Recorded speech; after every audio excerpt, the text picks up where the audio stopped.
we're going to ask Dr. Price to stay up here on the stage for another 20 minutes or so to answer questions from members of the audience. So if you have questions, please go to one of the 2 microphones, which are back at the end of the aisles, about where people are crossing across here in the middle. And when you go to the microphone, please keep your comments or your questions very short and concise, because we want to hear from as many people as possible during the time we have. So, Dr. Price, if you will just respond to the questions as they come from the floor, we appreciate that. Thank you very much. Please. Yes, hello. No sound. It's working. Okay. You're talking already here to an audience of the converted. How do we get this message out to the rest of the world? I have found my own doctors, including most recently my surgeon, and I told him I was getting my shoulder surgery sooner rather than later so that I wouldn't catch a superbug. They will not talk to their patients about this issue.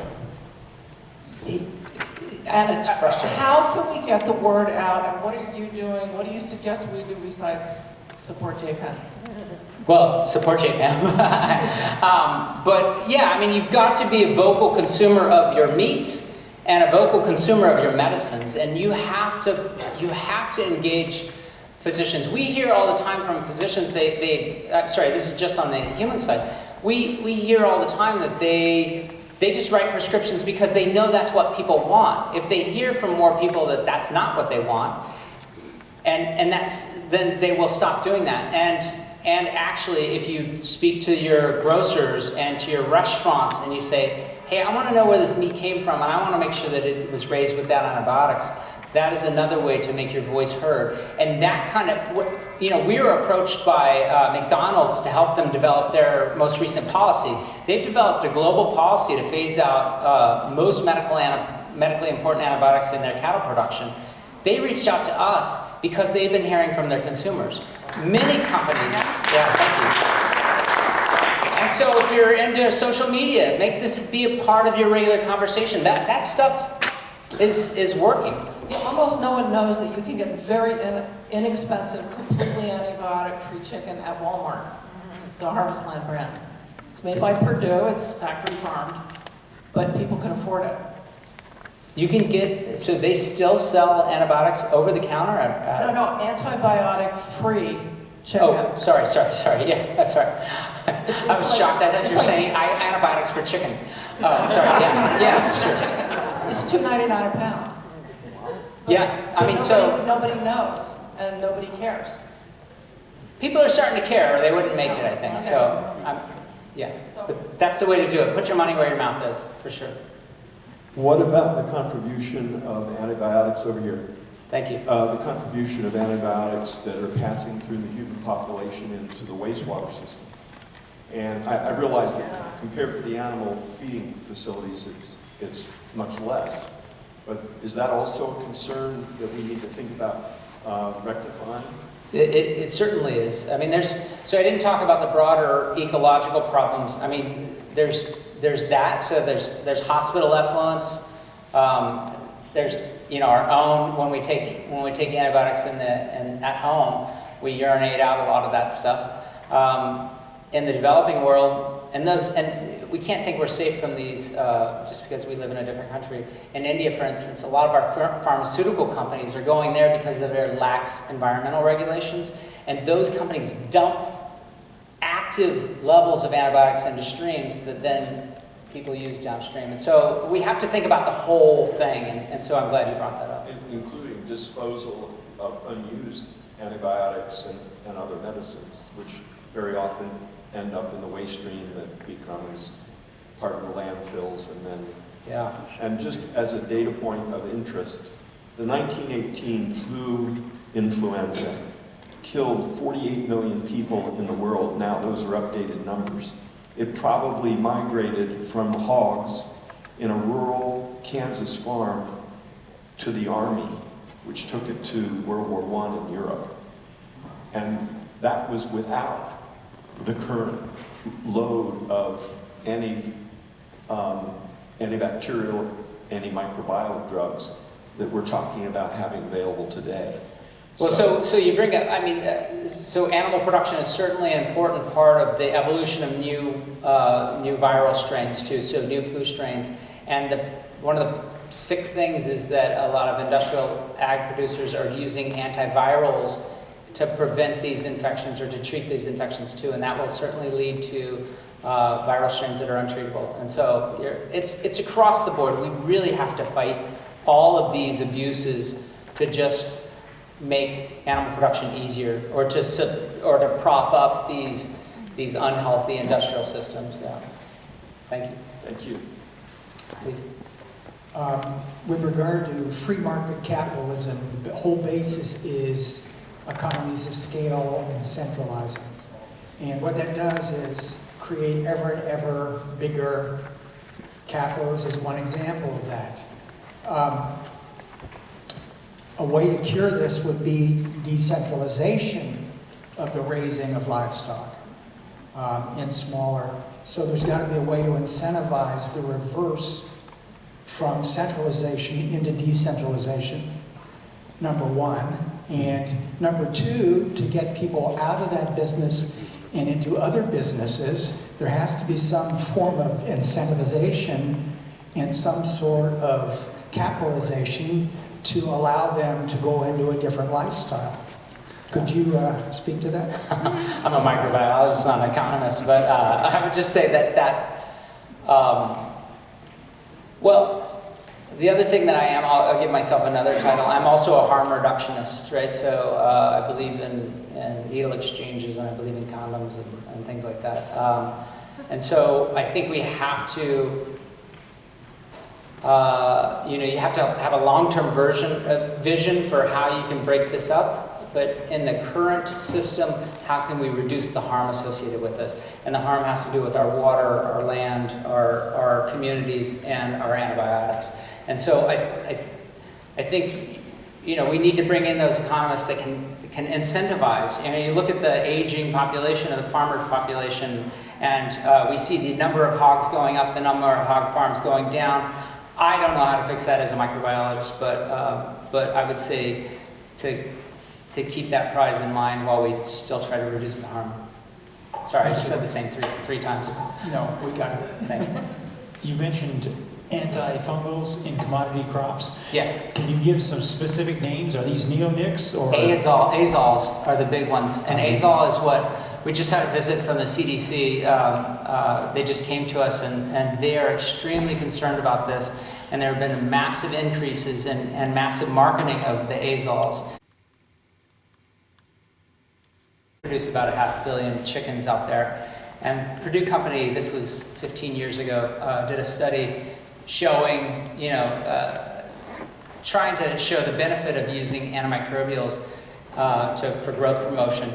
What they showed was that they actually got a better boost from just cleaning out the houses than actually giving them drugs.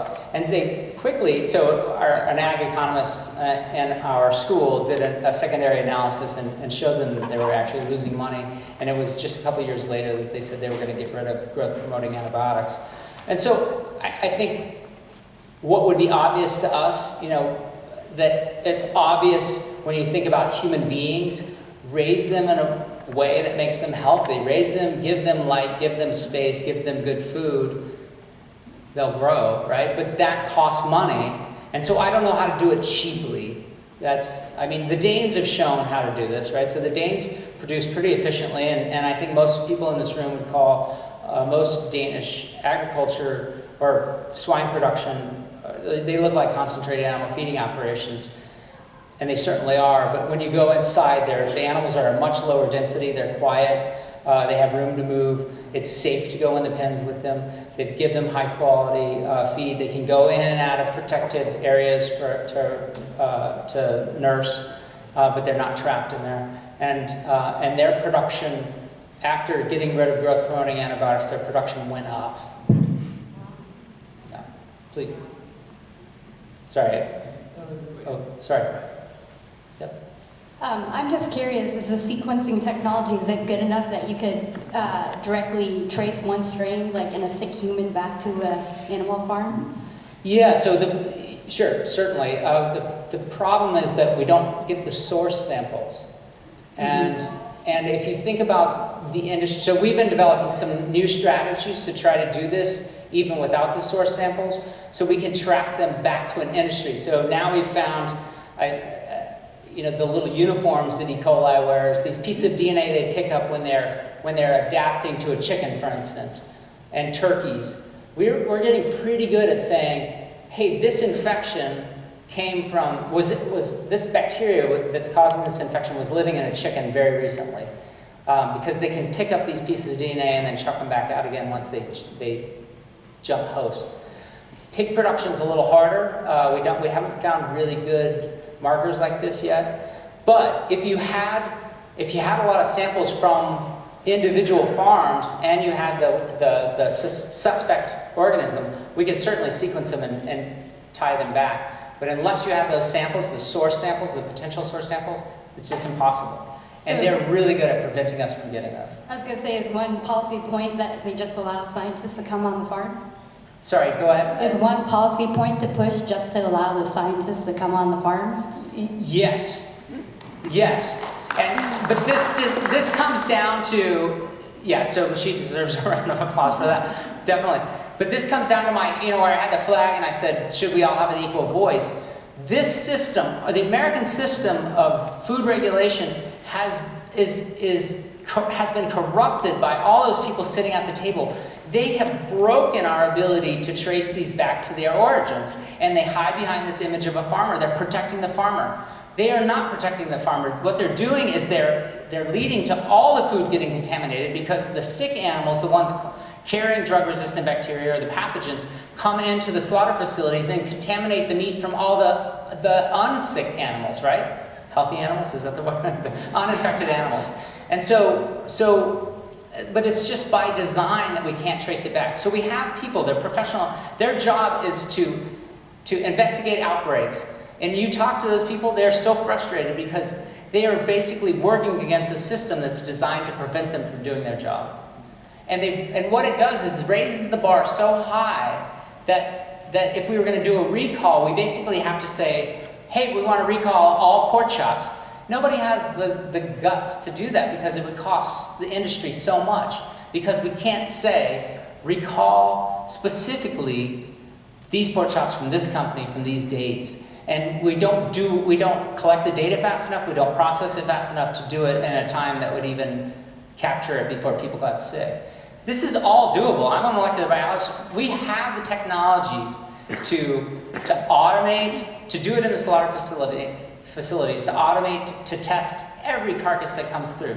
We do not do this. Sorry. Thanks. Yeah, I have two questions. One is, I thought I had read that in chicken or poultry that it was illegal to use antibiotics.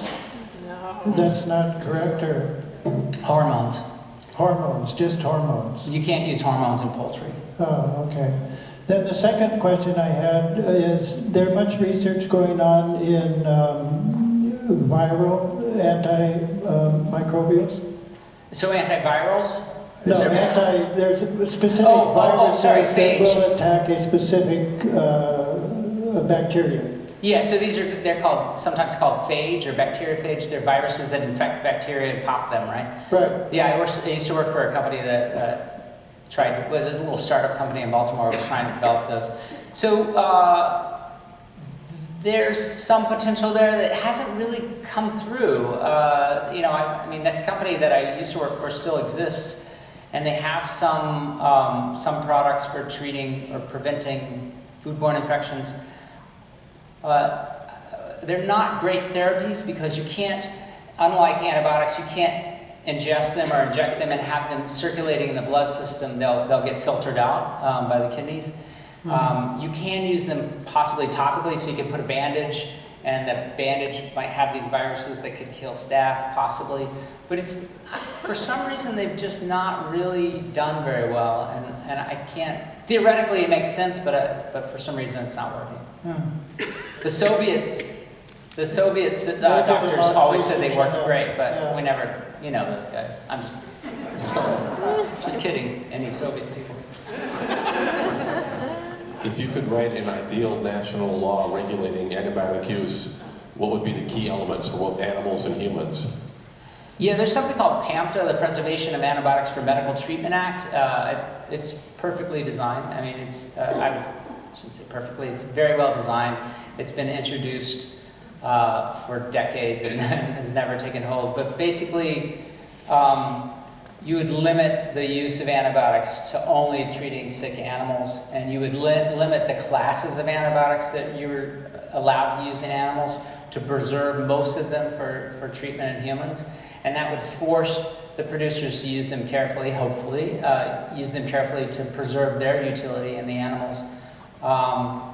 You would regulate the use, you would monitor the use at a granular level, so you knew who was using them, for what purpose, how often, and you could send extension agents out to help them if they were having to use them a lot and figure out what was the root cause and intervene. That's what they do in Denmark. So they have a yellow card system, sort of named after their soccer thing, right? So you get a warning with a yellow card, and they don't shut them down. They send an agent out to help them to figure out what the problem is. I mean, some of them are just, slacking and they get in trouble, but the ones that are just really trying to deal with the problem get help. And so I would probably model something after the Danish system of monitoring and then promoting the health of the animals. Paul? I was a hog farmer raising pasture-raised pigs, and wait! One of the most famous hog farmers here. Paul. Okay. So I was raising pasture-raised pigs, and the CAFO started moving in on us, and this was in maybe even the 80s into the 90s, and I started looking for a market to raise free-range pasture-raised pigs, and eventually met Bill Nyman and started the Nyman Ranch Pork Company. Anyway, in 2002, thank you. In 2002, we had confusion. We had some customers, and our policy was no subtherapeutic antibiotics. And the consumer, do you think they could understand that? No.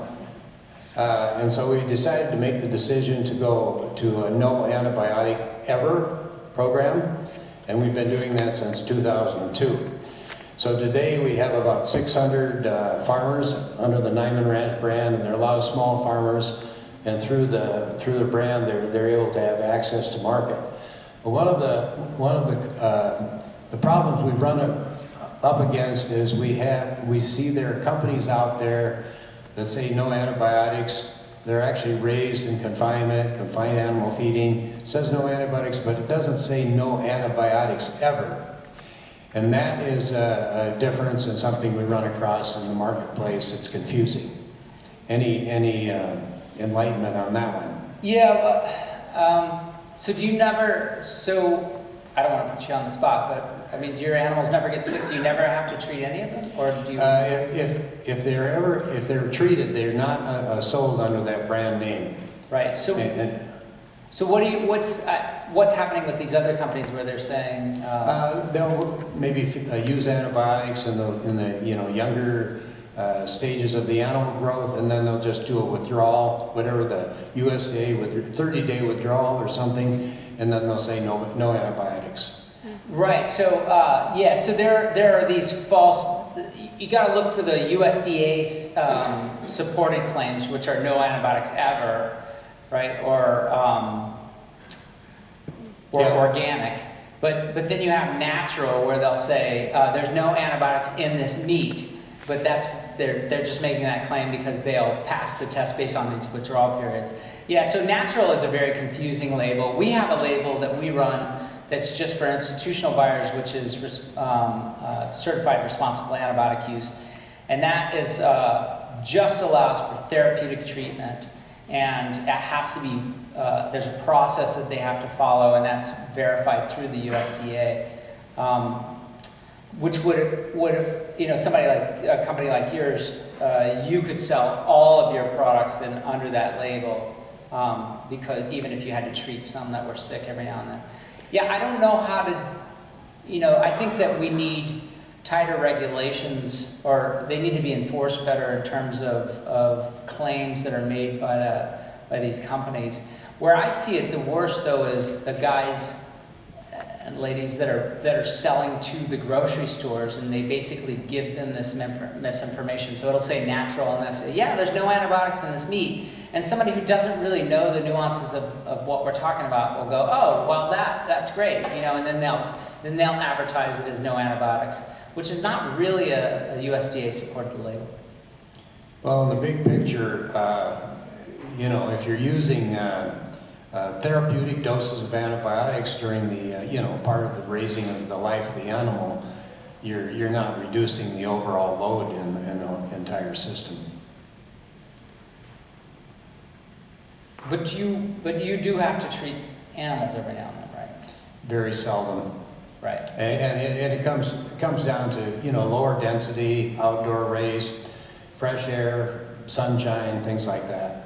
Yeah, I mean, that's, We're getting closer. We'll take the two more people standing up, and then we'll call it a night. Go ahead. So I just have a quick question. Are there laws that prevent scientists from going on the farms to gather this information? In Europe, is that a policy decision, or is it a law that allows this information to be gathered? In other words, does Congress have to pass a law, or do you just need a progressive president to have an executive action and create a new policy? yeah, I actually don't know it. I don't know it well enough why we're allowed on there, but it's just a much more open system. I mean, they trust the government there, which is weird, right? And actually the government is pretty trustworthy because, like I said, they don't try to shut them down, they try to help them. They didn't like the laws that said no more growth promotion, no more routine disease prevention. The hog producers predicted dire consequences, that their whole industry was going to shut down. I mean, they were the world's first or second largest pork exporter, behind or ahead of the United States. We're very close for pork export, and yet when they got rid of the drugs, they didn't collapse. They grew. But I don't know whether it was laws or just guidances or just culture. Thanks. Yeah. Yeah. Name's Chris Peterson. I've been an independent pig farmer, family farmer all my life. Last few years, on top of that, I do some work for Socially Responsible Ag Project. It's real simple. My pigs don't do drugs. You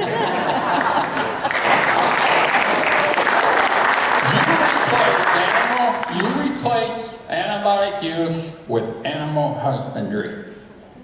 You take care of your pigs, you know your livestock, you treat them right, you raise them right. It can be done. Yeah. You don't need to raise pigs or livestock in confinements. You go in a confinement, in the pen, the pigs poop all over. On my farm, and I know on Paul's places, when you raise pigs right, pigs are a very clean animal. They have their corner where they do their business. It's an insult, people, to put pigs in confinements, and when are these legislators and these politicians going to figure it out? Not only bad for people, it's bad for the pigs.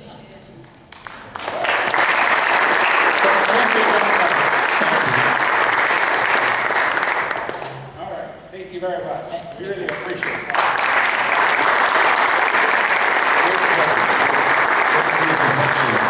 Answer questions and answers.